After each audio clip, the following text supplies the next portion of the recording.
Hola con todos, bienvenidos a un nuevo episodio de Archecast.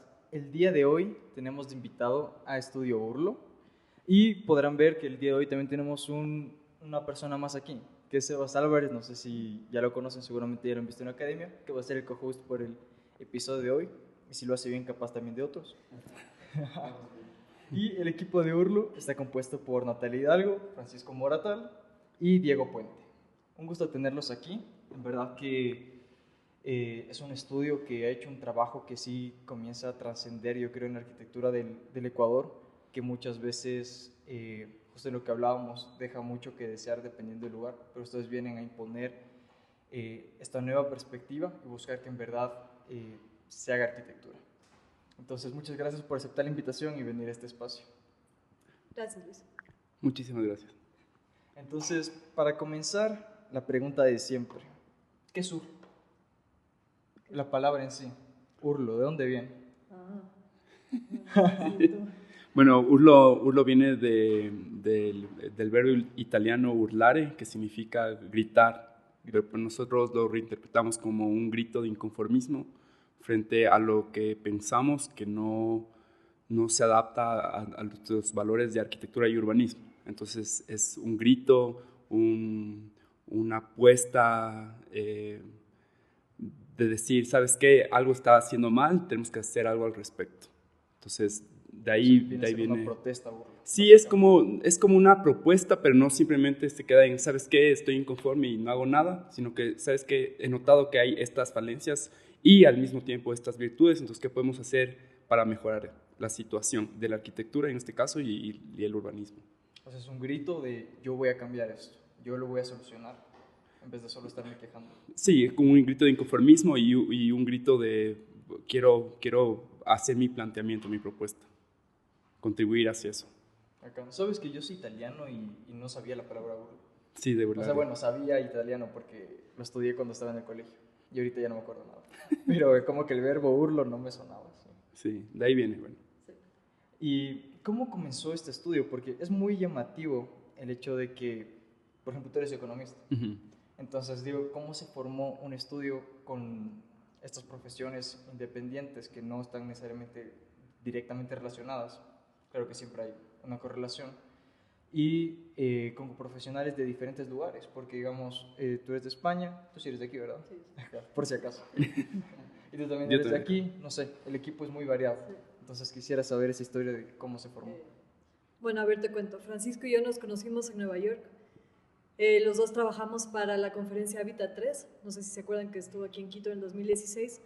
Entonces, desde Nueva York, en Naciones Unidas, en Habitat, en la rama de esta de urbanismo y de ciudades, nos conocimos trabajando para esta conferencia.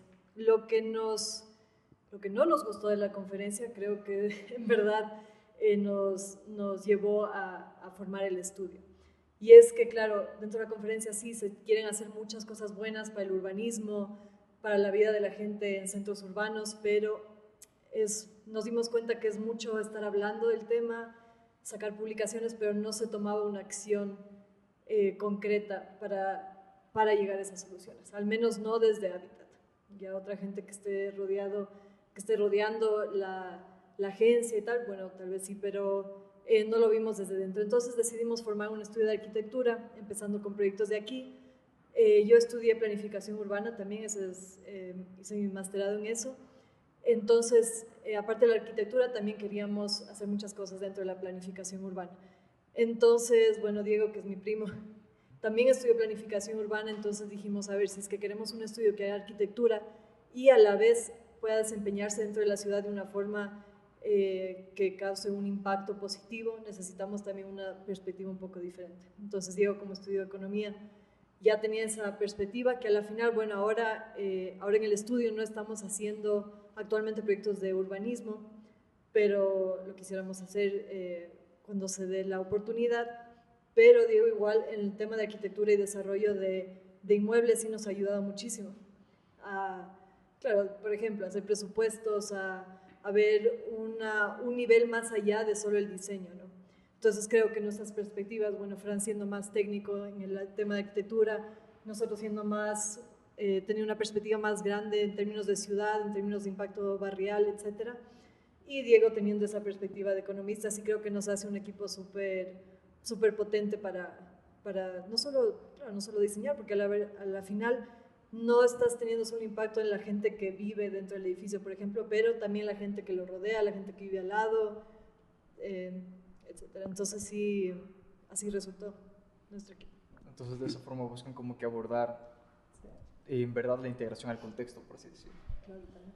Sí, yo creo también que, o sea, eso ha sido parte de la filosofía desde el principio y conforme va evolucionando un poco la oficina, se va consolidando más. Ahora ya no solo tenemos un economista, ahora somos 9 en el equipo, 6 arquitectos, Nati, que es planificadora urbana, el Diego es economista y está Mauricio, que es ingeniero civil. Entonces poco a poco se van incorporando perfiles que son, digamos, tangentes a la profesión, que son igual de necesarios, muchas veces hasta más, para que los proyectos sean viables, y lo que intentamos es que se abarquen los proyectos desde las diferentes perspectivas, ¿no? Para poder ser más competentes y dar una respuesta más integral al final del día. Y dentro igual del equipo de arquitectura tenemos perfiles variados, entonces unos están más enfocados a temas, por ejemplo, constructivos y de detalle, otros más visualizaciones, otra persona un poco más enfocada a lo que es paisajismo. Entonces igual dentro de la misma rama de arquitectura estamos buscando esa paleta de perfiles para que complementen y contribuyan con sus distintos criterios, que al final estás construyendo un proyecto de una manera un poco más integral al hacer con distintas miradas. Entonces eso es lo que siempre buscamos, tener diversidad. ¿Y cuántos años tiene el estudio? 5 años, sí. ¿Y cómo fue el proceso de ir formando este equipo que justo tú mencionas que tienen como que variados los enfoques? O sea, porque iniciaron ustedes 3. De ahí, ¿cómo vieron la necesidad de ir acoplando cada vez más gente? O sea, ¿fue por salir nuevos proyectos o más bien por la búsqueda de nuevas perspectivas, mejor acoplaron más gente? A ver, hemos ido pivotando desde el principio en base a la necesidad, como dices, empezando con un enfoque mucho más urbano y mucho más macro, y dándonos cuenta, como todo en la vida, de que al final uno piensa que la cosa es de una manera y poco a poco la realidad se impone. Intentamos estructurar muchos proyectos con apoyo, digamos, o con colaboración en lo público que nunca han acabado saliendo. Intentamos centrarnos solo en la parte de diseño al principio y de dirección, digamos, arquitectónica de obra. Y poco a poco lo que nos hemos ido dando cuenta es que para poder hacer la arquitectura que nosotros consideramos relevante y el urbanismo que consideramos relevante, a la final tenemos que ser de alguna manera los creadores, promotores de los propios proyectos, para poder construir cómo queremos construir, que normalmente son proyectos siempre que son de una complejidad constructiva superior a lo que estamos acostumbrados en el mercado. Necesitamos otro tipo de perfiles. No solo vale con hacer una dirección arquitectónica, sino que tenemos que gestionar obras, sino que tenemos que estar involucrados en las decisiones presupuestarias desde el inicio del diseño, porque todo eso al final tiene una afectación. Entonces, digamos que el estudio ha ido pivotando de un punto, digamos, profesional más quizá teórico o más académico o enfocado también a lo público, a pues centrar la acción en lo privado y que esa acción tenga el mayor impacto en lo público, pero desde un punto de vista más integral. ¿Y qué es lo que ustedes buscan al querer acoplar más gente al equipo? O sea, cuando viene alguien y les presenta su carpeta, ¿qué es lo que les llama la atención, que creen que puede ser un buen complemento para ser parte de URLO? Bueno, depende de la carpeta, ese rato venía y dice como que... O sea, a ver, evidentemente va a depender de cuál es la necesidad que nosotros tengamos dentro del estudio, ¿no es cierto? Entonces, me invento, si es que yo tengo un proyecto y la capacidad de ese proyecto para absorber o sostener al equipo de trabajo que está detrás, nos lo permite incorporar a una persona adicional, pues chévere, nos lo permite. Ahora, ¿tenemos la necesidad de incorporarlo o es suficiente con el equipo que ya tenemos? Primera evaluación. Segunda evaluación, decimos, no, ¿sabes qué? Sí, necesito una persona, invento, un poco más técnica, enfocada en temas de estructuras. Entonces comenzamos a ver, ok, necesitamos un ingeniero civil, necesitamos, ¿qué necesitamos? Y en función de eso, si es que el proyecto nos lo permite y hay ese requerimiento técnico, pues lo incorporamos. Entonces buscamos en una persona que sea técnicamente muy solvente, muy potente y al mismo tiempo que haga clic con el equipo, con nuestra filosofía de ver los proyectos, de cómo los estructuramos, cómo los pensamos. Eso también es algo muy importante para nosotros. Pero va a depender siempre de ese flujo de proyectos, porque al final del día, digamos, no porque alguien venga, que han venido buenas carpetas, pero no tenemos la posibilidad de soportarlos o ser responsables frente a ese nuevo perfil, pues lamentablemente no podemos incorporarlo en el equipo, pero eso va variando. Igualmente tenemos colaboraciones con gente que, dada la naturaleza de los distintos proyectos, pues hacemos la colaboración o se incorporan al equipo. ¿Y el ambiente de trabajo al interior, cómo lo manejan? O sea, ¿es como que más un tema más horizontal o es como que siempre una jerarquía como que muy establecida? Porque hay como que diferentes enfoques, ¿no? Al cómo se direccionan los equipos. Hay gente que dice como que yo tomo todas las decisiones y tú solo haz lo que te digo. Y hay gente que dice como que no, tú también propon y aporta como que con tus ideas y también se le escucha así sea de una posición menor, o sea, alguien que recién está iniciando en el estudio. O sea, ¿cómo se maneja ese tema internamente? Bueno, es bastante horizontal, yo diría en general. Los 9 participamos mucho en varias decisiones de diseño, ¿no? Especialmente en lo macro. Por ejemplo, estaremos diseñando alguna cocina o estaremos viendo cómo ubicamos tal mueble de cocina, y incluso Diego, le llamamos Diego, ven, ¿qué opinas sobre esto? Porque es eso, no tiene una perspectiva diferente, o incluso nuestro ingeniero civil, que también a veces no piensas que no tendría, o sea, en algún término de diseño no tendría alguna opinión válida, digamos, de comidas, es muy válida porque él viene con otra manera de pensar. Entonces eso nos ayuda muchísimo a tomar esas decisiones que a la final sí son importantes, ¿no? para el diseño. En el estudio ahorita, bueno, Fran es el que más lidera la parte de dirección arquitectónica y técnica, digamos. Entonces él está un poco más a cargo de los proyectos en términos macro, digamos, o sea, supervisando cada uno, ya que en cada proyecto que tenemos como un mini equipo, ¿no? De 2 o 3 personas que están dedicadas solo a ese proyecto, y Fran se encarga, digamos, de lo global, entonces de estar supervisando todos. Y de ahí, antes de cualquier decisión grande o importante que haya de cualquier proyecto, ya la tomamos los 3.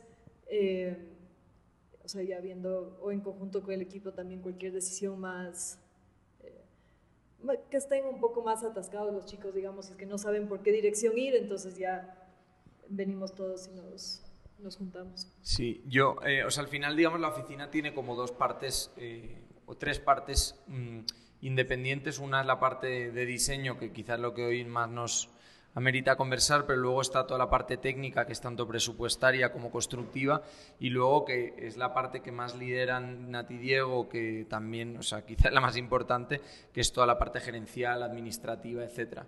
Entonces, evidentemente, en toda la parte gerencial administrativa las decisiones se toman de manera horizontal, principalmente entre nosotros 3, y en base, bueno, pues a la proyección que queramos hacer a medio largo plazo. Y en la parte yo diría que la parte de diseño es la parte más horizontal. Al final, la parte presupuestaria y técnica cae muchas veces por su propio peso. Entonces, yo creo que nosotros proyectamos mucho conversando y proyectamos mucho debatiendo ideas que vamos proyectando y vamos conversando, vamos afinando puntos de vista, vamos evaluando, vamos criticando y exponiéndola, como dicen a ti, pues al resto del grupo, ¿no? Claro, y en esta horizontalidad todo punto es válido. O sea, desde si es que hay un pasante en el equipo, pues es válido tanto su punto de vista como de las personas líderes de los distintos equipos en el ámbito de la arquitectura, pero igualmente en los proyectos que hemos gestionado o que hemos diseñado en el tema urbano, esa idea de capturar otras visiones, otras miradas frente a una problemática se extiende más allá del equipo y va a la gente del barrio, a distintos actores que están en el medio, que tienen injerencia sobre el proyecto, llámales instituciones, gente de la comunidad, empresa privada, o sea, hay otros actores que igual estarían involucrados. Se trata de recabar esos distintos puntos de vista para tener una mirada un poco más global frente a una misma problemática, que es lo mismo que pasa en el tema de diseño, pero en ese caso es mucho más acotado por la naturaleza del proyecto.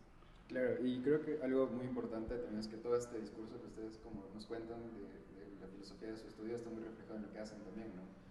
Creo que sí, se ve como que un poco el tema de los proyectos urbanos que ustedes mantienen, se nota justamente lo que comentabas, como esta integridad con el barrio y cómo se puede trabajar con una horizontalidad y también aprender de las personas a las que al final se les está diseñando, ¿no? Que es como muy importante. Y dentro de esa misma línea, ¿cuál creen ustedes como que va a ser el futuro de las ciudades latinoamericanas en general, con esta nueva influencia y como con esta nueva ola de tal vez muchas cosas que antes no se planificaban, no se está haciendo de una manera correcta, pero que ahora se está viendo como la mano de estudios nuevos que a nivel de planificación, de urbanismo, está como empezando a cambiar como que esta identidad de las ciudades latinoamericanas? ¿Cómo lo ven eso ustedes? ¿Cómo piensan que va a ir cambiando o mutando a lo largo de, bueno, de estos próximos años, o puede que sea décadas también, ¿no? Sí. A ver, esto al final es un tema muy subjetivo, porque es predecir el futuro, que nadie, creo que aquí está licenciado en eso. Lo que yo creo que básicamente tenemos que apuntar a lo contrario que está pasando. Hablando de ciudades como donde nosotros trabajamos, como Quito y Guayaquil, por ejemplo, creo que las ciudades tienen que volver a mirar al barrio, a densificar de una manera coherente. Densificar no quiere decir hacer torres de X pisos y llenarlas de gente, sino generar tejidos urbanos que sean mixtos, que tengan densidades adecuadas, que tengan espacios públicos que sean habitables, que sean adecuados para la gente. Creo que tenemos muchísimo trabajo que hacer en todo lo que es, por ejemplo, veredas, plazas, parques, pero parques de barrio, no solo parques. Está muy bien tener un monte en la ciudad, tener un parque, hablando de Quito, por ejemplo, como el Metropolitano, pero necesitamos ir a la escala de la persona, o sea, bajar un poco la escala ciudad. Está muy bien que hemos hecho un metro, pero irnos a a pensar barrio a barrio.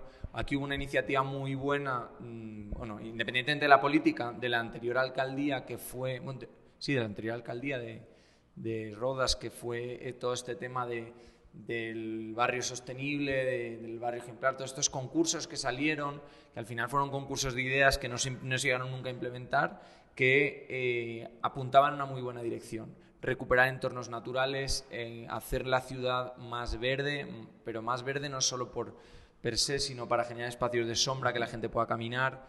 Eso poco a poco va a ir reflejándose en el tema de la seguridad, que es uno de los problemas más fuertes que tenemos ahora en la región en general, no solo acá en el Ecuador. Y yo creo que todo empieza por una asignatura pendiente brutal que tenemos, que es la administración pública. O sea, todo donde vemos ciudades que funcionan, donde vemos ejemplos, digamos, de sistemas completos que funcionan, porque vemos ejemplos muy buenos aquí a nivel, digamos, regional, de cosas que se están haciendo bien, que funcionan bien, que son ejemplo. Creo que a nivel nacional, por ejemplo, nosotros lo comentábamos últimamente, Cuenca es una ciudad que ha estado liderando mucho en estos temas y se nota un cambio importante en temas de seguridad, en temas del día a día, más allá del diseño, ¿no? En lo que es el entorno urbano, que es lo que hace que al final la ciudad evolucione.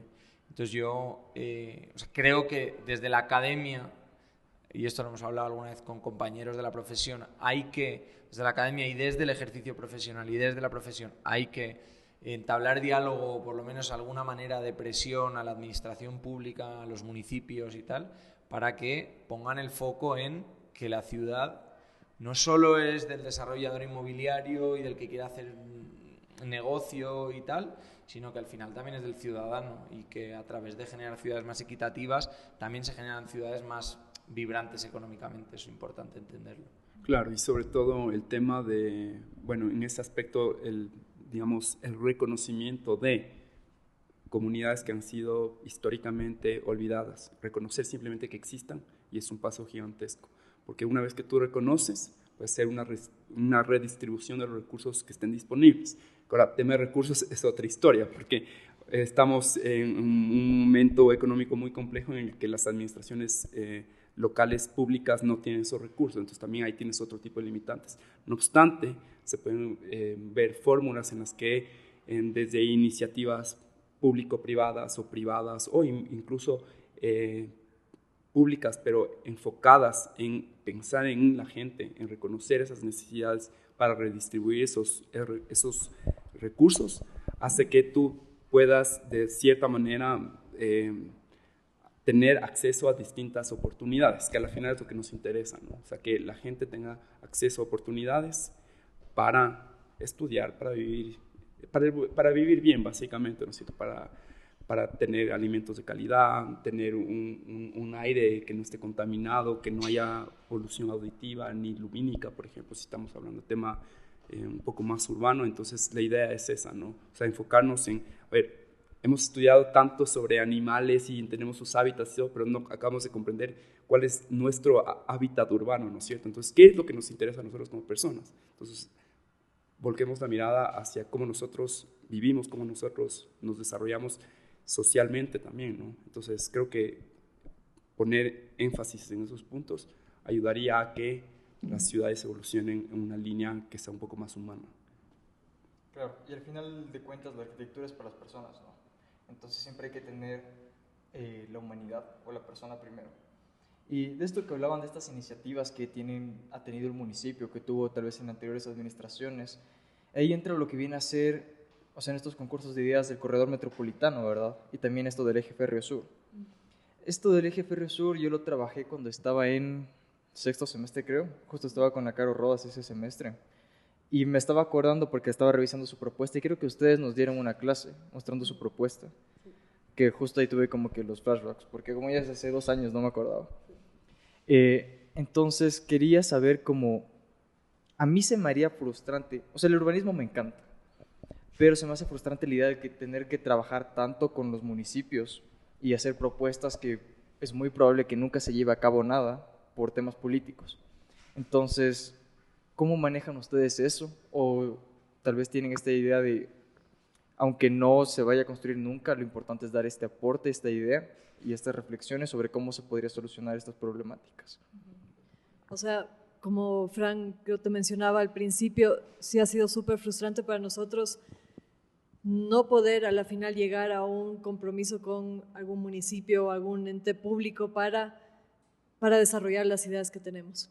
O sea, dentro de lo que preguntas, sí creo que es importante estar lanzando ideas, como decías, al menos desde la academia siempre es bueno estar ahí dando ideas, incluso, quiero decir molestando, pero así siempre está diciendo, toca hacer esto, toca hacer lo otro, para que empiece como a estar en el colectivo de la gente, ¿no? O sea, está la ciudad de una forma, pero ¿cómo podría ser, no? O sea, ¿qué oportunidades tiene la ciudad? Eso creo que es súper importante resaltar y que la gente lo tenga en mente, ¿no? Entonces, ponte, está cruzando la calle y diga, aquí en verdad podría haber un árbol más grande que me dé sombra, aquí en verdad podría haber un paso peatonal con algún semáforo peatonal, podría haber una ciclovía, podría haber más negocios en esta calle, que estoy caminando de noche y solo hay un muro, entonces obviamente me da miedo caminar porque igual me roban, ¿sabes? Entonces todas estas cosas sí creo que es muy bueno que la gente, la ciudadanía en general lo tenga presente, que se puede mejorar.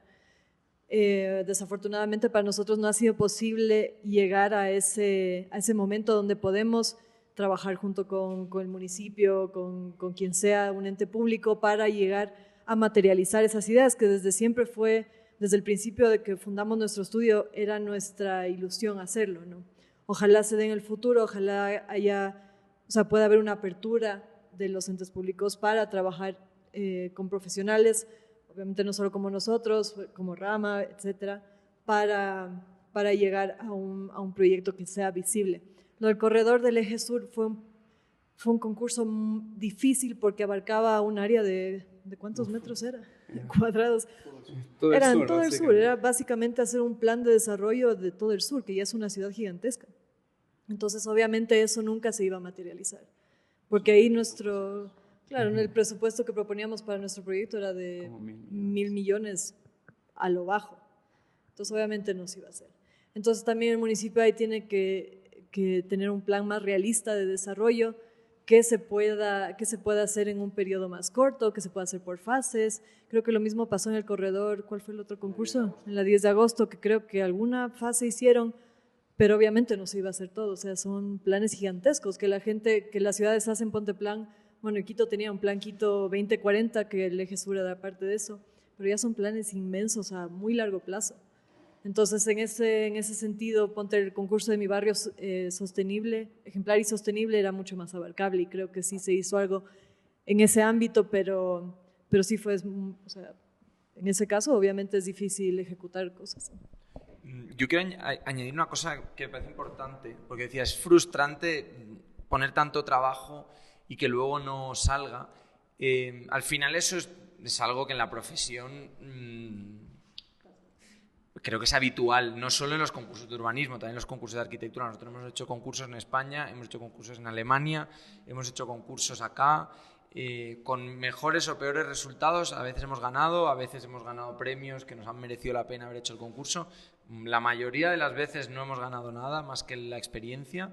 Yo creo que hay que intentarlo para aportar siempre discusión y el granito de arena de cada uno y la visión de cada uno, pero creo que es importantísimo que cuando se plantean los concursos, y nosotros ahí también ya somos muy selectivos, que es algo que no ha pasado aquí con el municipio, que cuando se plantea un concurso sea un concurso, una propuesta realista para ejecutarse con un presupuesto reservado y con la intención firme de materializarlo. Aquí se ha desvirtuado mucho ese...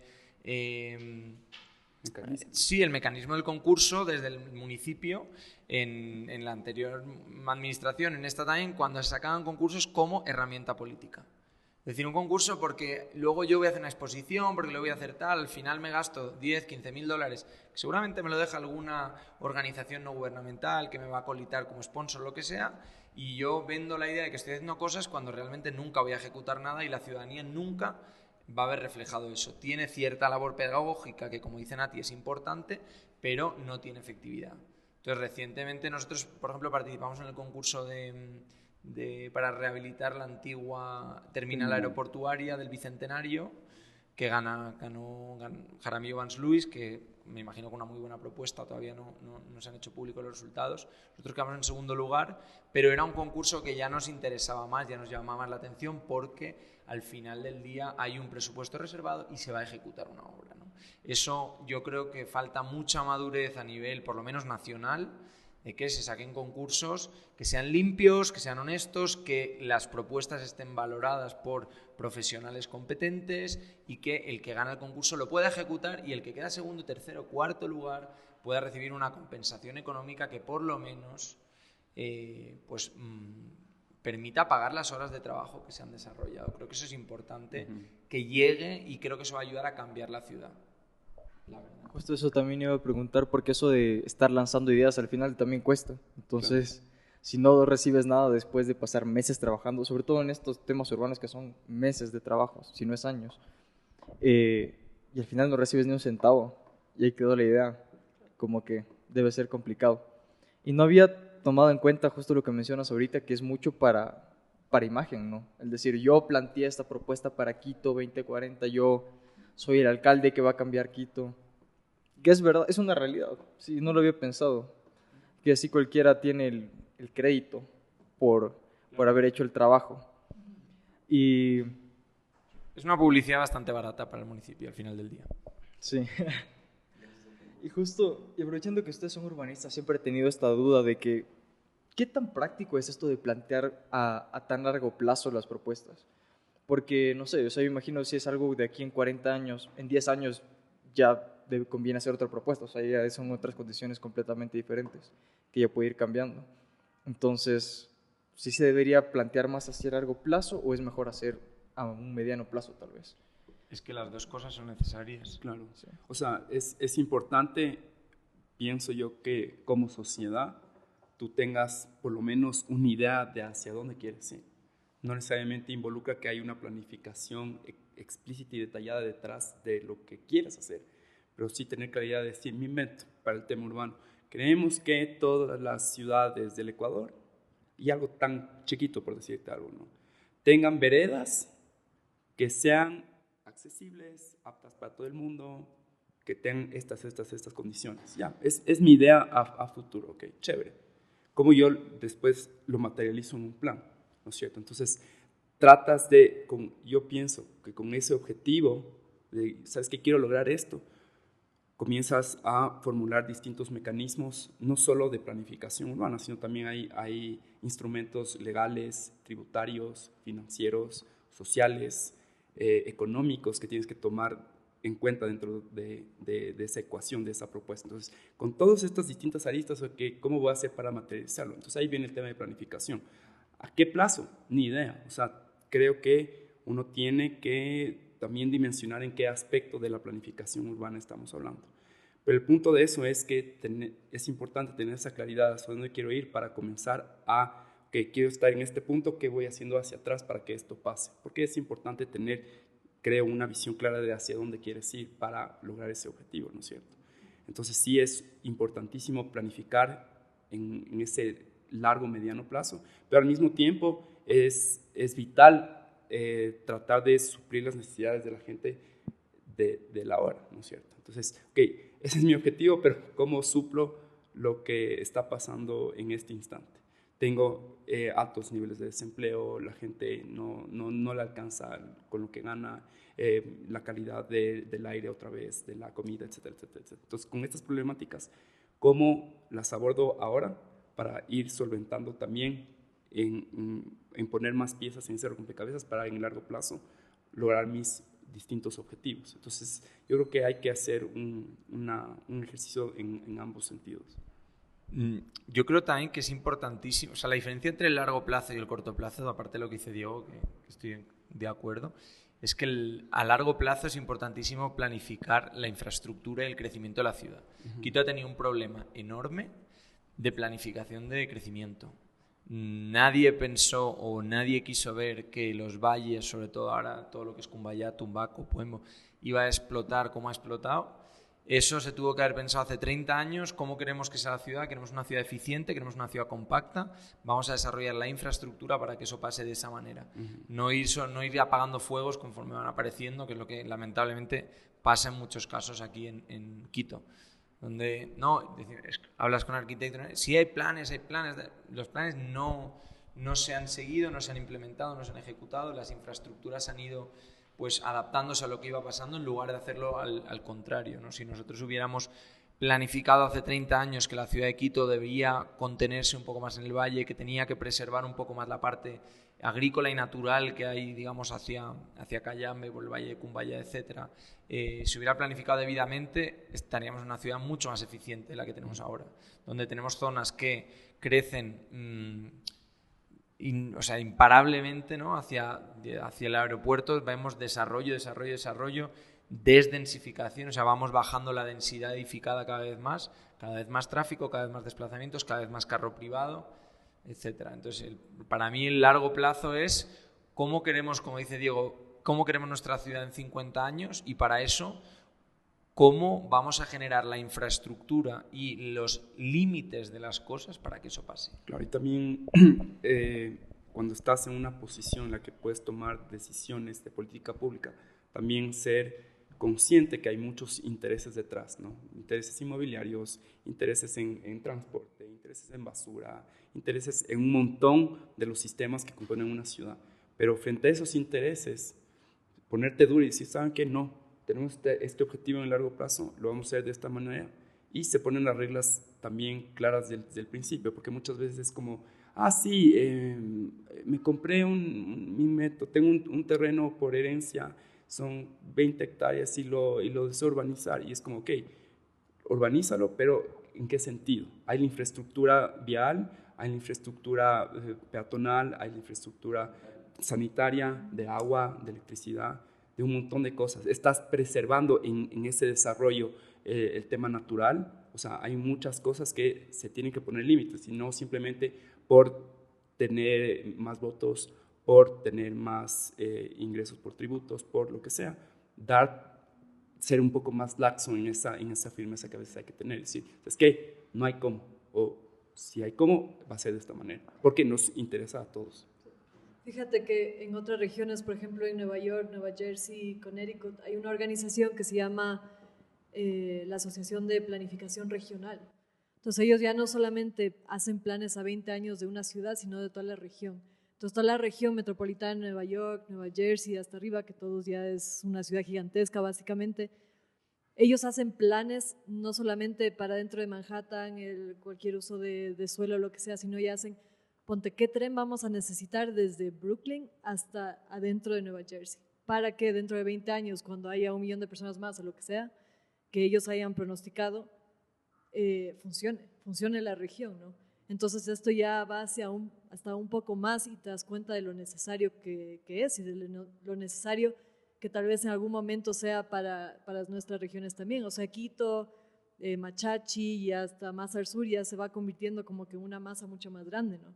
Entonces ya que necesitamos a futuro para que toda esa masa funcione como conjunto, que no sean, como decía Fran, en los valles, que sea un despilfarre de una urbanización por aquí, un centro comercial mini por acá, un colegio por lejísimos, que los pobres niños tienen que levantarse a las 5 de la mañana para poder llegar al colegio, que a la final les quedó lejos, ¿no? Entonces también son cosas que sí se deben pensar a mucho tiempo a futuro, ¿no? Y, perdón, algo solo para ya acabar, importantísimo en este tema, me parece reconocer que uno no es El Salvador, que uno puede cooperar, entonces cooperación sur-sur, importantísimo, porque muchas veces tal vez tenemos esta visión hacia el norte global, en que, ¿sabes qué? En Copenhague funciona de esta manera el tema de bicicletas, chévere, o sea, está muy bien, compártenos la experiencia, pero también hay que contextualizarla, y mucha de esta contextualización también puede venir de una cooperación, por ejemplo, sur-sur. ¿Qué está haciendo el Asia? ¿Por qué funciona de esta manera? Tal vez hay factores culturales que permiten que se estructure de esa manera los planes de desarrollo. Y ahí comienzas tú a hacer este cernido de ideas para ver qué es lo que sí te va a funcionar a ti. Y cooperar en todo sentido, no solo a nivel gubernamental, sino también en cuanto a la profesión. O sea, a nosotros nos encanta estar en contacto también con colegas del medio para saber cómo resuelven distintas problemáticas, por ejemplo, en el ámbito de la arquitectura, porque también hay muchos limitantes. O sea, nos vamos pasando de escalas, pero la idea es cooperar, no solo competir, que está bien en algunos ámbitos, pero el cooperar es esencia de cómo podemos ser mejor, que yo he hecho bien y lo puedo compartir con alguien para que le saque provecho, ¿por qué no? O sea, dejemos también de lado y reconozcamos que no somos el Salvador, y reubiquemos nuestros egos y aceptemos que podemos cooperar, básicamente. Eso también es algo muy común, ¿no? Que a veces hay arquitectos que se creen, no sé, tienen el ego muy alto, que no, como yo creo que se va a resolver todo y vamos a vivir bonitos y no sé, se soluciona toda la ciudad. Y algo que tenía una pregunta, que no sé la verdad, según yo no hay. ¿Hay plan urbano de Cumbayá, Tumbaco? No, ¿verdad? Que yo sepa, no he visto. No lo sé. Porque eso hay que hablar con el municipio, preguntarles a ellos, que son los que se encargan de esas cosas. Porque Si ahí se está implementando, desde luego tiene algunos problemas. Sí, o sea, el plan que tenía, no sé si sigue vigente el Quito 2040, pero sí tenía una sección de valles. O sea, sí dividen al distrito metropolitano norte, centro, sur y valles, creo que era. Porque, ¿qué opinan de esos nuevos proyectos que están saliendo por allá de vivienda supermasiva? ¿Que creen que conflictúe bastante la movilidad? ¿O creen que sí lo compensan con lo que motivan a que se use bicicletas, que todo está cerca? No, nada está cerca en Cumbayá, partamos de esa base. O sea, salvo que vivas en la plaza de Cumbayá, ir caminando realmente es complicado. Y no por la distancia, sino, por un lado, por la topografía y por otro lado, por la infraestructura vial. O sea, no hay veredas, asumamos eso. O no hay veredas por lo menos caminables. Lo que se densifique, como decía antes, no está mal. O sea, densificar es una parte importantísima de la ciudad, pero hay que ver cómo se densifica. Y ahí volvemos un momento al tema de la infraestructura urbana futuro que hablábamos. Cumbayá es un valle que nunca creo que se planificó para albergar 500.000 o 1 millón de habitantes, que es a lo que veo que apunta.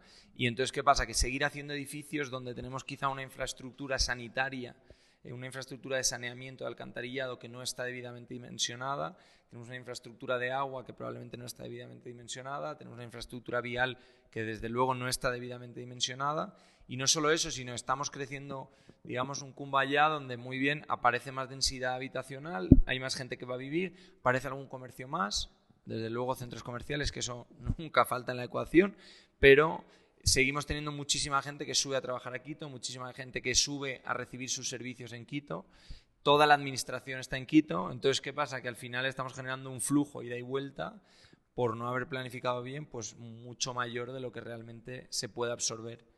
Y no contentos con eso, seguimos todavía metiéndole más leña.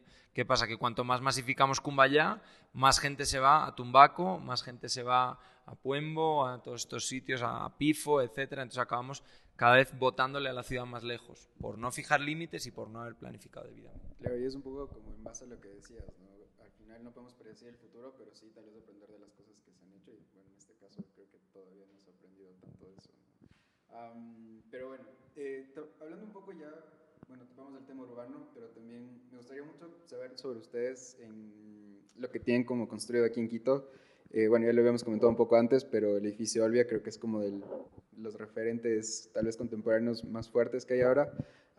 Y me gustaría saber un poco como cuáles son las complejidades que ustedes han enfrentado al momento de construir aquí. Porque, como bueno, ya hablábamos antes, a veces la arquitectura se queda en este tema de ideas o tal vez de como compartir nuestro pensamiento, la interpretación de, en este caso, lo urbano, pero también tienen esto que es como tangible y un poco plasmado en la realidad actual, ¿no? Entonces, ¿cómo se dio este proceso bueno, del edificio Olvia? Y también con la idea de, al momento de construir y ya yendo como una escala un poco más micro, ¿a qué retos se han enfrentado en eso? ¿Por dónde empezamos? A ver, Olvia es nuestro, creo, primer proyecto arquitectónico que empezamos a desarrollar. Esto fue en el 2017, a finales, ¿no? Hicimos en colaboración con un colega de Barcelona que se llama Iker, y con él pasamos una pequeña temporada en Barcelona también con Diego, y desde ahí empezamos el diseño, ¿no? Ya lo teníamos un poco visto. Tardó un poco en hacerse porque los dueños del predio no estaban muy convencidos de que querían desarrollarlo y tal. A la final logramos empezar a construir en el 2020, a finales del 2020. Entonces fue un proyecto que primero resultó un poco difícil porque, bueno, y esto es algo aparte, no la relación con clientes, puede ser difícil, puede ser fácil, pero claro, es un proyecto bastante grande, ¿no? Toma tiempo tomar decisiones, por muchas razones, ¿no? Entonces, bueno, al final empezamos en el 2020. Yo empiezo con algo, luego Fran seguirá con las otras partes técnicas que nos han resultado bastante difíciles. Bueno, difíciles y de aprendizaje, ¿no? Pero bueno, empezando por algo así tan simple como que queríamos hacer un edificio de uso mixto, bastante simple, residencial, con algunos locales en la planta baja. Recibimos bastante rechazo por parte de la comunidad, porque ellos no quieren ver locales comerciales en ese barrio, ¿no? A pesar de que la normativa nos permite con toda tranquilidad, que en el barrio han habido restaurantes, gimnasios, spas, oficinas ya por muchos años. Hubo mucho rechazo porque, claro, la gente al enfrentarse a algo nuevo cree que va a ser algo que no necesariamente va a ser. Entonces ahora hay una cafetería, pero igual mucha gente decía, bueno, de la cafetería a un bar, a algo más que nos moleste por las noches, hay un paso, dicen. Entonces no querían ver eso en su barrio, entonces eso nos tomó un poco de, bueno, tampoco, o sea, sí, socializar con la comunidad, hacerles entender que no va a ser una discoteca, que va a ser un café, que pueden usarlo para, o sea, para ir, en vez de bajar hasta, yo que sé, hasta las 6 de diciembre, pueden bajar 2 cuadras y tomarse un café, juntarse con los amigos del barrio, etcétera. Entonces eso fue un punto difícil en términos de urbanismo de comunidad, digamos. Ajá. No sé si quieren compartir más de lo constructivo. La parte técnica. A ver, el proyecto nos pareció, o sea, es un predio que no es muy grande, son 760 metros cuadrados, con una complejidad geométrica importante, porque es un predio que prácticamente era triangular, con una curva como vértice, y con un desnivel de casi 10 metros de altura, del punto más alto al punto más bajo. Entonces, claro, es un reto importante en una esquina que nos parecía, pues probablemente la más importante del barrio, porque es la esquina de entrada. Es un barrio donde, pues lamentablemente, también por un tema topográfico, todo el mundo entra en carro, la mayor parte de la gente entra en carro, y esa es la entrada principal, ¿no? Entonces, cuando subimos desde la Fernando Ayarza, le vemos, y es esa esquina que vemos, para nosotros era importante que fuera una esquina dinámica, que fuera una esquina que diera una respuesta responsable al barrio, que se adaptara bien al terreno en su caída y que también pues generara una arquitectura de interés, ¿no? Que es lo que estábamos intentando. Digamos que todo lo que es la parte morfológica y de diseño fue un reto importante. Creo que el reto más fuerte que tuvimos fue la parte constructiva. Nosotros quisimos hacer una fachada de hormigón prefabricado alivianado. Nos hemos ido dando cuenta, nosotros en general, que todos estudiamos fuera. Diego sí estudia economía acá, pero luego también de la maestría fuera. Uno muchas veces cuando tiene otro referente se piensa que todo es posible. Eso no es verdad. Los mercados, sobre todo las soluciones constructivas industriales, tienen muchas limitaciones en la región, especialmente el Ecuador, que es un mercado pequeño. Entonces fue pues, un reto muy grande conseguir construir una fachada de hormigón alivianado, además tinturado con óxidos naturales, que es ese rojo que le vemos, en un sistema de paneles de 3,15 metros de altura con variaciones de dimensión de ancho de pues, módulos de 30, tenemos 60, 90, algunos de 120, unos paneles algunos más grandes de 210, pero paneles al final muy pesados que se elevaban. Tenemos todo un sistema de anclaje perimetral en las losas, de anclajes que van embebidos, colaborando con la propia estructura donde llega el panel y se cose desde arriba con una unión empotrada articulada, es decir, la parte superior va soldada, la parte inferior va empernada, para permitir también el movimiento sísmico. Y bueno, pues a lo largo del viaje de ir construyendo nos hemos ido encontrando o nos encontramos con muchos problemas de fabricación, muchos problemas de instalación, muchos problemas de solución de anclajes, muchos problemas de sellado de juntas, que hemos ido haciendo frente. Finalmente el resultado ha sido, creo, un resultado positivo, un resultado importante, hemos aprendido mucho. Estamos ahora con nuevos proyectos donde vamos a utilizar prefabricados, ya no van a ser probablemente alivianados, van a ser prefabricados macizos, van a ser pretensados, van a tener otras condiciones. Como digo, aprendimos mucho de ese proceso y lo que intentamos siempre es aplicarlo en otras obras, ¿no? Creo que el mercado de la construcción nacional, una de las grandes cosas que tiene es todo el trabajo que hay en artesanías que en muchos otros sitios ya no vemos. Tenemos carpinteros en equipos de obra muy buenos, podemos trabajar bien los hormigones, podemos trabajar la piedra, que en muchos otros sitios ya es una cosa inalcanzable por presupuesto. Entonces, lo que estamos planteando ahora es pues, cómo vamos a ir adaptando a nuevos proyectos las soluciones constructivas que nos valen para poder seguir usándolas y buscar soluciones adaptadas a la realidad del mercado local, ¿no? Eso creo que es importantísimo. Claro, y justamente desde esta como, conceptualización de que hay que adaptar al espacio al que estamos haciéndolo, ¿no? Que no solo es desde el tema a veces que justo bueno, un poco comentábamos que se piensa que la arquitectura es muy genérica y que puede funcionar igual aquí que en otra parte, pero muchas veces sí cambia el tema de dónde lo estamos haciendo, ¿no? Entonces, claro, tal vez igual creo que un aporte muy importante es el rescatar justamente el tema constructivo y, como decías, artesanal de lo que se maneja acá y cómo más bien eso no es una limitante, sino sacarle provecho al máximo, que creo que es como muy, muy importante y muy también de acuerdo a la filosofía del estudio, que creo que es algo que, bueno, es como admirable y también bueno, porque al final están siendo íntegros tanto con el discurso como con la concepción del proyecto como tal, ¿no?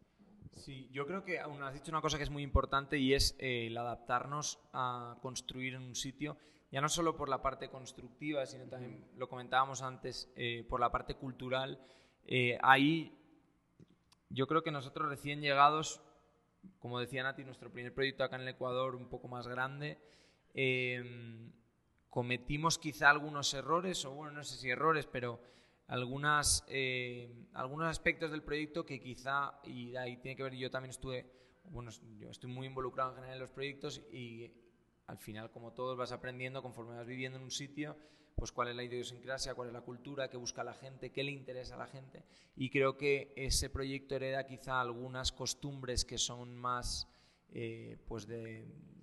más, como decía antes Diego, del Global North, pues de sitios que igual son más densos, donde estamos acostumbrados a espacios más pequeños, donde estamos acostumbrados a compartir baños, por ejemplo, o a tener, pues, digamos, una manera de vivir o de habitar la vivienda distinta a lo que hay en Quito. Y como comentábamos antes, ahora que estamos trabajando en Guayaquil, no tiene nada que ver con lo que es en Quito, ¿no? Entonces creo que una de las grandes lecciones nuestras en estos 5 años ha sido que hay que entender muy bien cuál va a ser el usuario final de la arquitectura.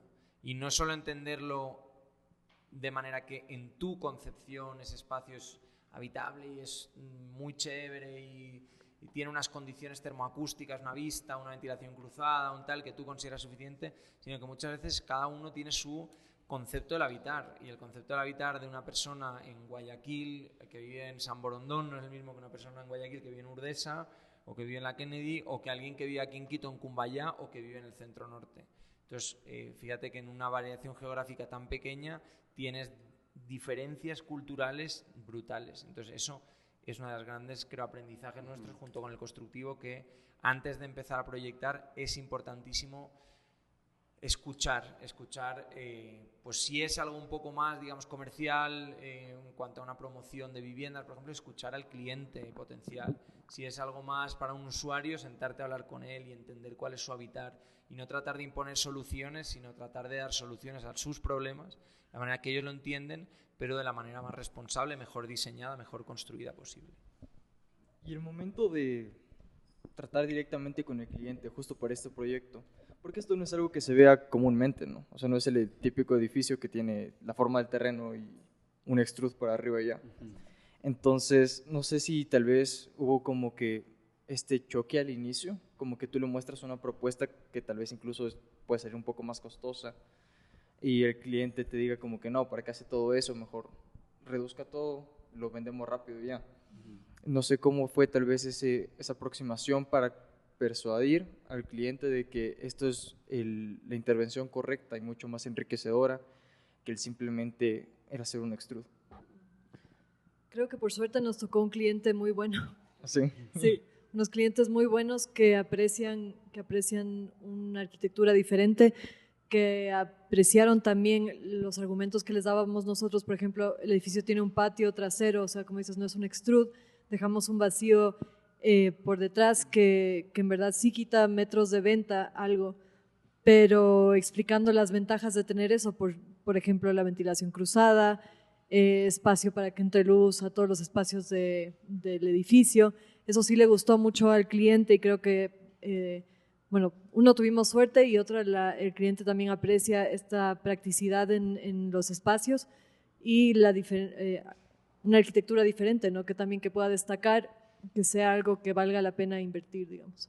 Y sobre todo, dentro de tener suerte con ese cliente, es que se aprecien este tipo de innovaciones, porque a la final es lo que tú dices, tengo una forma del terreno, saco todo lo que pueda y ya está. En cambio aquí te estamos pensando en ese habitar de los futuros residentes, dándoles unas calidades de ese habitar del departamento mucho superiores, porque tienes ventilaciones cruzadas, tienes iluminación natural todo el día básicamente, que sí aportan muchísimo al habitar de ese residente, ¿no? Además de todas las otras innovaciones técnicas que explicaba Fran. Entonces sí son pluses que se incorporan al diseño, pero también ese es otro de los retos de que preguntabas antes, ¿no? O sea, ¿cómo hacemos que eso también encaje en el mercado? En ese sentido también somos un poco disruptores, porque no creemos o tal vez no compartimos mucho repetir lo que ya está pasando en el mercado, sino queremos ir un poco más allá, darles mejores calidades reales, ¿no? Porque también te pueden vender como una calidad premium cuando en realidad no es eso. Otro de los problemas grandes, como nuestros limitantes, es que en este caso el consumidor final no es consciente de eso, porque nunca ha habido una discusión detrás de qué es una calidad premium, qué es una calidad básica, qué es una calidad intermedia. Simplemente en nuestro medio una calidad X está determinada por esto, y como yo no conozco, yo te digo de mi misma experiencia, hace 5 años no tenía idea de arquitectura, ahora un poquito más, pero te digo, sí, está bien la ventana, pero me invento, si me dices, tengo una ventana doble vidrio cámara o una triple vidrio doble cámara, imagínate, ya es otro nivel. Entonces yo digo, chuta, ahí es donde hay que invertir, porque tengo mejores prestaciones para mí habitar, ¿no es cierto? Pero es difícil que el consumidor entienda estas ventajas, porque muchas veces no son tan plasmables a simple vista para una persona que no ha estado expuesta a temas de arquitectura y diseño. Entonces también creo que es otro de los retos, pero estamos ahí innovando y haciendo que encaje también dentro del mercado, básicamente. Sí, yo creo que también ahí tiene mucho que ver que la formación del cliente final deriva de lo que ofrece el mercado, y el mercado a nivel nacional por lo menos está muy condicionado por los promotores inmobiliarios, que ellos te están vendiendo evidentemente lo que más rentable les sale en muchas ocasiones, y entonces ese es el referente que hay. No es que hay una formación, no tenemos un código técnico digamos, la NEC no es excesivamente exigente. Entonces, ¿qué pasa? Que al final el usuario lo que sabe es lo que lee, pues, cuando ve un proyecto de Uribe Vasco o de Álvarez Bravo o de RFS o de Pronovis en Guayaquil. Entonces, es la referencia que tiene el mercado, independientemente de que esto sea más eficiente, de que esté mejor solucionado el espacio, que sea más habitable. Lo que al final te forma es tu estímulo, y el estímulo aquí es el brochure de este tipo de promotores, que evidentemente no se están centrando en lo mismo que nosotros al final del día.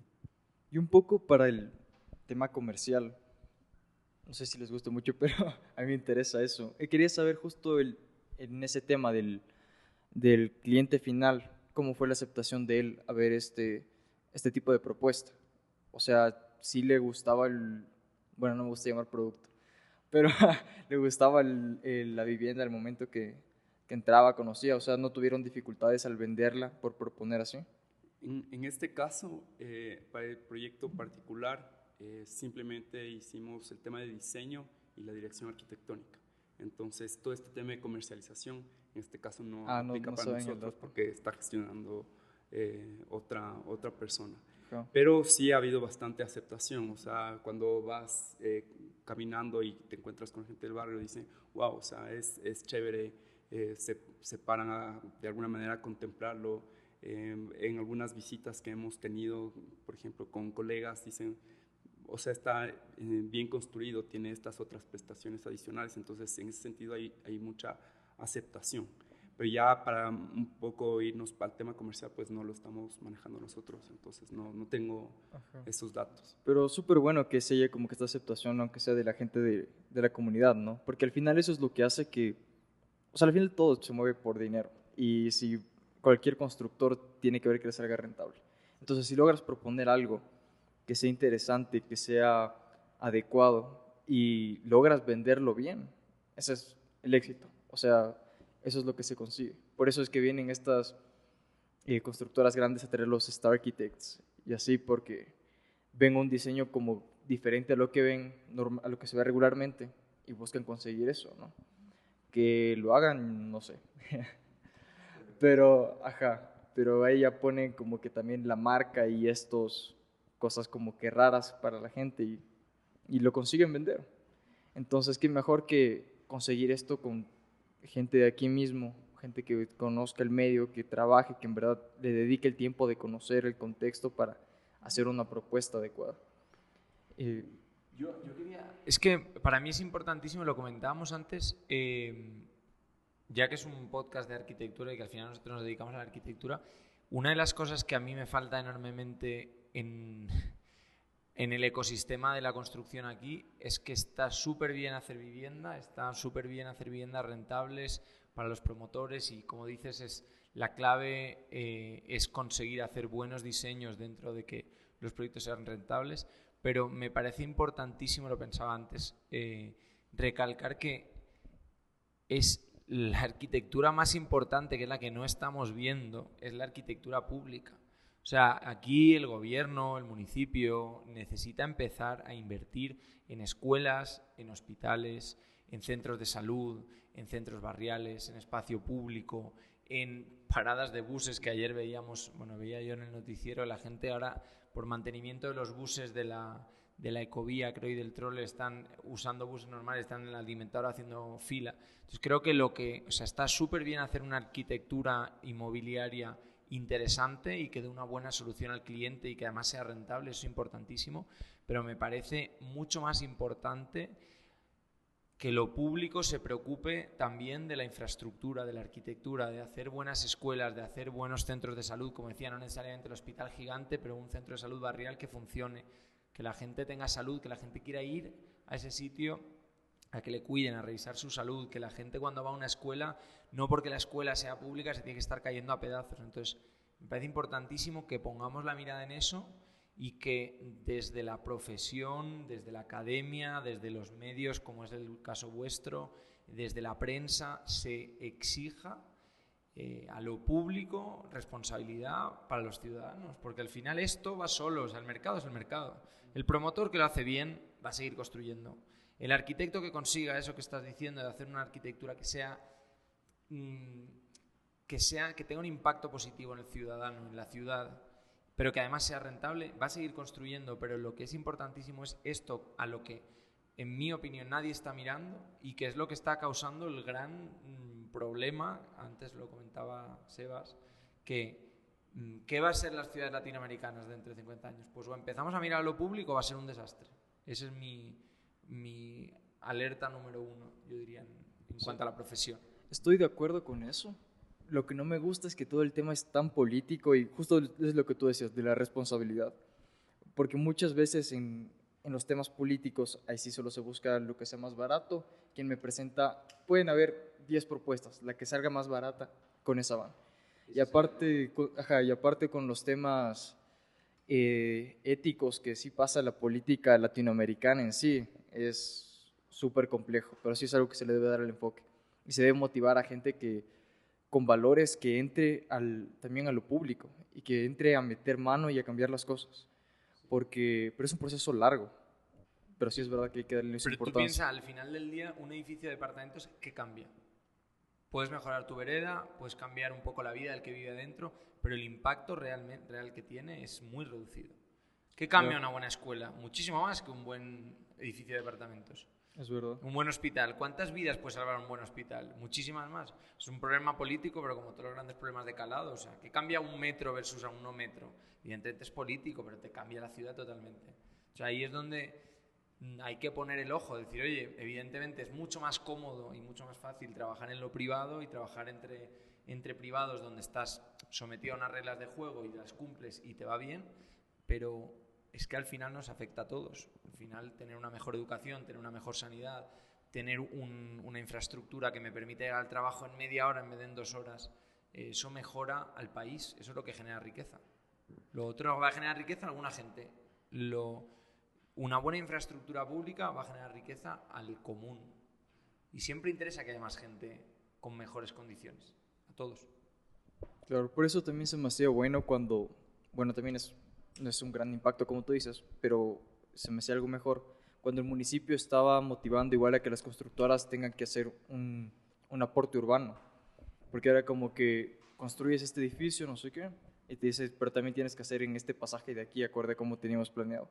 Entonces era como que de cierta forma lleva un poco motivando a que se apoye la infraestructura urbana y no se encierre como que solo de su lote para adentro. Eso está bien, pero ¿en qué ha resultado eso? En que sponsorice Cirano un parterre aquí en la avenida Eloy Alfaro. O sea, lamentablemente es importante y también, digamos que aporta a la ciudad, pero no podemos limitarnos a que la empresa privada esté cargándose el país a cuestas. Eso es un tema de competencias, ¿no? Que también eso cae en lo público. No obstante, sí podría haber una corresponsabilidad, entre comillas, social desde el privado, pero nuevamente tiene que ser enfocada porque como hay intereses inmobiliarios, en ese caso puntual, detrás, yo también puedo, si es que tengo el suficiente poder o accionar o la infraestructura para hacerlo, redireccionar esos aportes. ¿Me explico? Entonces, por eso nuevamente caemos al tema de reglas claras, de reevaluemos cómo son los procesos de concurso, por ejemplo, o de licitaciones públicas para que sea lo más transparente posible. No necesariamente gane el que sea más barato, sino que gane la solución técnica y económicamente más factible, con unos parámetros y estándares claros de evaluación. Punto. Y bueno, para medio ir cerrando esta buena conversa que hemos tenido, me gustaría saber, nuestra audiencia la mayoría son estudiantes, entonces, ¿qué tips pueden darle tal vez a la gente que tal vez recién quiere iniciar arquitectura o está en este momento cursando arquitectura o economía? Para que, no sé, que no se cierren en lo mismo de siempre, que busquen abrirse, crear arquitectura para la ciudad. ¿O algún tip? No sé. A ver, hay Material. yo te diría que es bueno exponerse a distintas experiencias y gente para que te comience a encaminar, a guiar en lo que tú estás buscando. Entonces, primero hazte una autoevaluación y si sabes qué es lo que yo estoy buscando. Quiero enfocar, digamos, temas puntuales de renders o de visualizaciones, o quiero irme más por lo comercial, o quiero enfocarme solo en diseño o tal vez en paisajismo. Entonces, si ya lo tengo identificado, digo, ok, ¿con quién puedo hablar? Por ejemplo, es un tip tan sencillo, pero ¿con quién puedo hablar que me pueda ir guiando? Entonces, ¿sabes qué? Me interesa paisajismo, entonces voy a hablar con una paisajista. ¿Sabes qué? ¿Cuáles son los pros, contras, qué te gusta, qué no te gusta de esta parte del paisajismo, por decirte algo? Y vas hablando. Creo que escuchar la experiencia de una persona más vieja o de alguien que ya lo ha vivido es súper valioso porque tú puedes recoger lo que para ti es importante. Algo tan sencillo como eso creo que te aporta bastante. Y después, evidentemente, irte tecnificando en lo que ya identificaste que te gusta y que estás un poco más informado sobre cuáles son los pros y contras, pues en eso te especificas. O sea, haz una especialización, por decirte.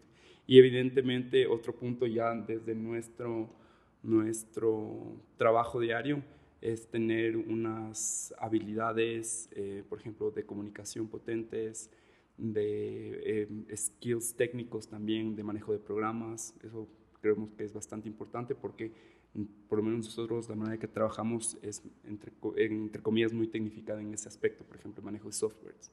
Entonces creo que ese es otro tip, otro hint que podrían tomarlo en consideración. Aprender de software en la academia de Progress Architecture Academy. Únicamente ahí, por favor. Yo creo, o sea, para mí una cosa que quizás es lo más importante, aparte, digamos, de lo que comentaba el Diego, creo que independientemente de lo que se quiera especializar uno, porque al final luego la vida te lleva por donde te toca.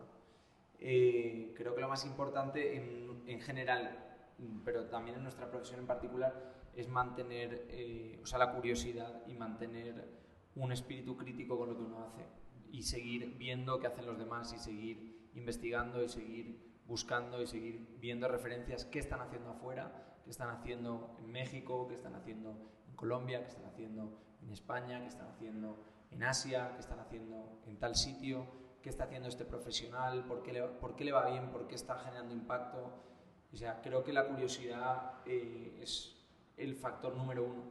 Alguien que tiene curiosidad se va a molestar en aprender, alguien que tiene curiosidad se va a molestar en mejorar, y la autocrítica es el otro que nosotros intentamos practicarla en la oficina, creo que al final con bastante buen acierto al final de los procesos, pero esos son dos puntos importantísimos, independientemente de que uno sea arquitecto o, como dice Diego, se quiera dedicar a algo más comercial, más constructivo, más técnico, pero tener curiosidad por mejorar, curiosidad por implementar sistemas o nuevos o reinterpretados, pero siempre ir más allá. O sea, no conformarse con lo que veo en el papel o con lo que se me ofrece, sino intentar explorar un poco más. Sí, yo creo que, bueno, lo que dijeron los chicos, y un poco en la línea de lo que decía Diego, en Estados Unidos se hace mucho networking, ¿no? Aquí se hace un poco, pero no se impulsa tanto, y corríjame si me equivoco, desde la universidad no se promueve mucho esta actividad de ponte, uy, me gusta mucho ese estudio, me gusta mucho lo que esa persona está haciendo, igual escribes un email. Y ahí hay unas cosas que se llaman entrevistas informativas, ¿no? Que no es una entrevista, o sea, no voy a reunir contigo para contratarte, pero me voy a reunir contigo para contarte qué hago. O sea, cómo es mi día a día. O sea, yo soy arquitecta, pero yo no estoy haciendo cosas en AutoCAD, yo no estoy haciendo cosas en Revit. Más bien es otra cosa, ¿no? O sea, ¿qué implica tener un estudio de arquitectura? Lo administrativo, lo financiero, lo comunicativo. Entonces va un poco más allá. Entonces sí, tener curiosidad por qué más hay, aparte del diseño de la arquitectura, de estar en el CAD, conversar, estar pendiente de qué está pasando. Si tienen chance de salir, y conocer algo diferente, no pierdan esa oportunidad. Y eso, sí. Exacto, y viajar, o sea, exponerse a esas experiencias, no necesariamente afuera, o sea, pues pasearte en la misma ciudad. O sea, y ándate un poco más allá de las 2 cuadras de donde normalmente pasas. Ya tienes otras dinámicas sociales, pasan muchas otras cosas. Entonces, exponerse también a esas otras vivencias es importantísimo porque te expande un poco la mente, te abre a entender nuevas cosas. Bueno, un gusto haberos tenido aquí. Muchas gracias. Siempre también agradeciendo a Coffee Factory, que siempre nos ayuda aquí. Ahí como para la foto. Coffee Factory está ubicado en Loyal Far y Mariana de Jesús. Tiene el mejor café de Quito. Ustedes no lo probaron esta vez porque se pidieron ahí unas cervezas. Pero el café es buenísimo. También si quieren ir a tomarse una cervecita mientras trabajan. Una nomás también, ¿no? Es un buen lugar, es súper cómodo, la atención es súper buena. Como eso sí, lo pudieron ver ustedes ahí. Y no olviden revisar los cursos de la academia, cada vez tendremos más cursos. Cada vez, de hecho, para cuando salga este episodio, creo que ya va a estar un curso de InDesign y de Photoshop nuevos. Entonces vayan a revisarlos. No olviden de ver las redes de Urlo, que por aquí van a estar, o las redes de Sebas Álvarez, de Lab, y eso es todo, ¿no? Los Fresh. Y no se olviden que los que nos producen aquí son los muchachos de Fresh, que tenemos toda esta producción profesional. Y si tienen igual algún comentario, quieren algún invitado en especial, escríbanos a la academia. Si quieren que vuelvan los de Urlo también. Y nos vemos en el siguiente episodio de Archacast. Gracias. Gracias. Gracias, muchachos.